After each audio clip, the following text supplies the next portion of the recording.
So ఎవరైతే like schools వారు కానీ విద్యావంతులు కానీ ఒక టీచర్ కానీ నాకు ఈ టాపిక్స్ అన్నీ వచ్చు, నేను ఈ అబ్బాయిని ట్రైన్ చేస్తాను, నేను సీటు కొట్టిస్తాను అనుకుంటే అది మాత్రం చాలా పెద్ద అవివేకం. ఎందుకు అనంటే డిగ్రీ స్థాయి మెచ్యూరిటీ ఉన్న విద్యార్థికి ఉన్నటువంటి కాన్సెప్ట్స్ 10 సంవత్సరాల బాబుకు ఉన్నాయి. తనకి మెచ్యూరిటీ ఉంది కాబట్టి మనం చెప్పినప్పుడు దాన్ని అర్థం చేసుకోగలడు.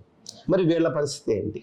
సో వీళ్ళ స్థాయికి దిగజారి కాన్సెప్ట్ని ఫ్రాగ్మెంట్స్గా తీసుకొని వాళ్ళకి అలవరిచి దాన్ని విడమరిచి చెప్పి మంచి ప్రాక్టీస్ ఎగ్జామ్స్ పెట్టి అందులో వాళ్ళకి ఒక నమ్మకాన్ని కాన్ఫిడెన్స్ని క్రియేట్ చేస్తారు చూసారా, he's the good teacher, he's the good institute. అక్కడ దాన్ని మనం చేయగలగాలి. నాకు వచ్చు నేను నవోదయ చెప్తానంటే సరిపోదు అనమాట. సో ఎవరైనా సబ్జెక్ట్ తెలిసిన టీచర్ చెప్పగలరు, బట్ దాన్ని సక్సెస్ చేయించాలి అని అంటే కొన్ని ప్రమాణాలు ఏదైతే విద్యా ప్రమాణాలు ఉన్నాయో వాటిని ఫాలో అవుతూ వాళ్ళు మనం ఆ మార్గంలో తెచ్చుకోవాలి.